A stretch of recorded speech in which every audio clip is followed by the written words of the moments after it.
Thank you, Honorable Chairman, for letting me talk on this budget. First of all, I'd like to congratulate our Honorable Finance Minister for assuming charge as Finance Minister once more time.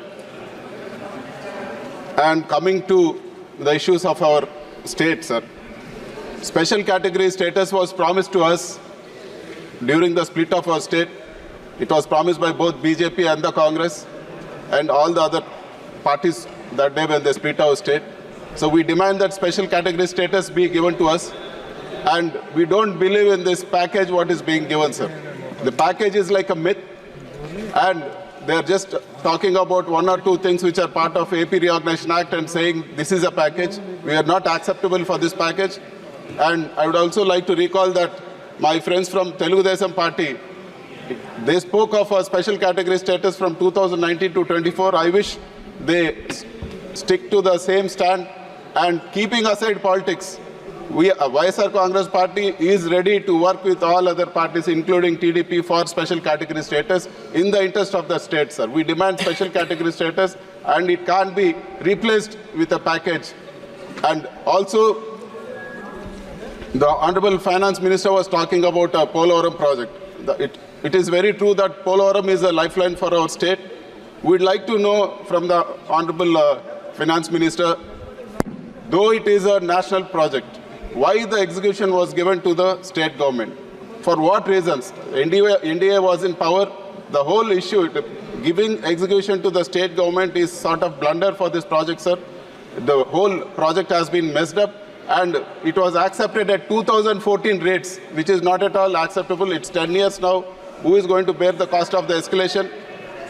And one more, sir. We'd like to know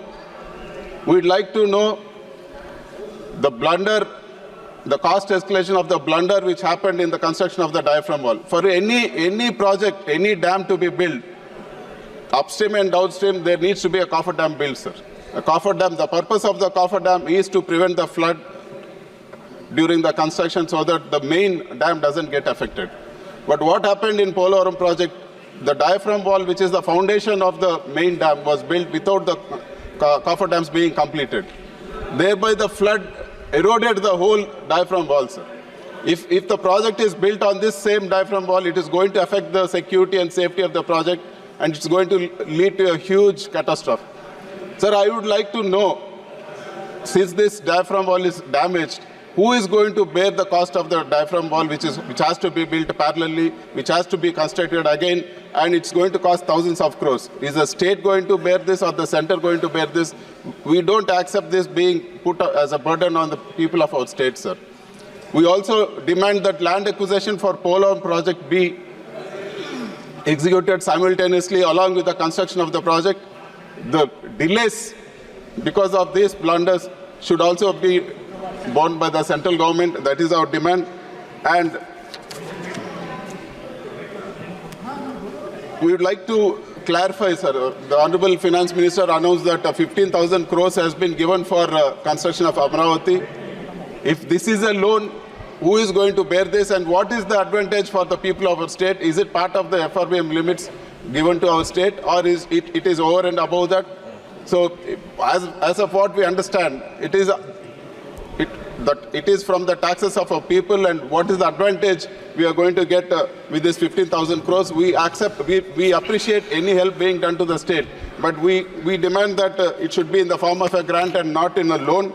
And we also want to know the timeline for Kadapa-Bangalore railway line. Now, the Telugu and BJP are in power in the state, so we would like to know when the Kadapa-Bangalore railway line will be finished. And we also oppose the privatization of Visakhapatnam steel plant, sir. If we sell Visakhapatnam steel plant at this juncture without a proper iron ore mine, there is no way justice will be done. We demand that iron ore mines be allotted for Visakhapatnam steel plant, and the government own this. If iron ore mines are allotted to Visakhapatnam steel plant, it will be highly profitable and a big asset for our country. And we strongly oppose the privatization of Visakhapatnam steel plant. And we also demand whatever the other promises which have been made in the AP Reorganization Act. It has been 10 years since the promises have been made, and The tenure of AP Reorganization Act is also over. We want to know what's happening for Visakhapatnam Metro, Kadapa Steel Plant. And we also want to know, sir, the promises made in the form of Super 6 during the election.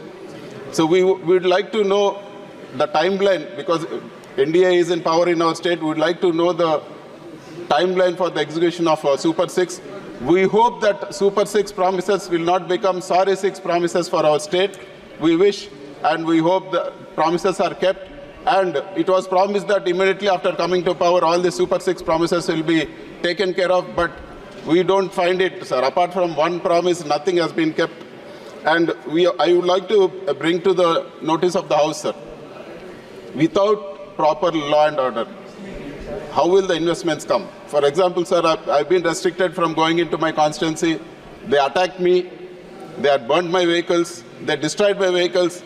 The attack was, it was in the full glare of all the TV channels. And finally, a case was booked against me, sir. The attempt to murder case was booked against me. After an attack happened on me, a reverse case was booked against me. Such is the law and order situation. If the law and order situation is so bad in our state, how will investments come into our state, sir? I demand from the government that law and order be restored in our state and all the violence has to be put to an end. And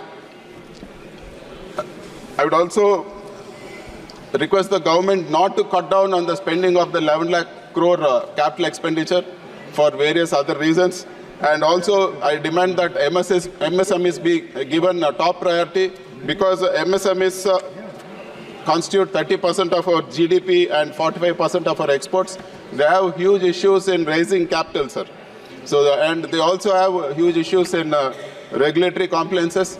So if these things are taken care of, MSME will grow further, and it's good for the economy of our country. And it is one of the major steps we need to take for achieving a 5 trillion economy, and hoping that the Honorable Finance Minister will answer to all our concerns. I end the speech. Thank you very much. Thank you. Thiru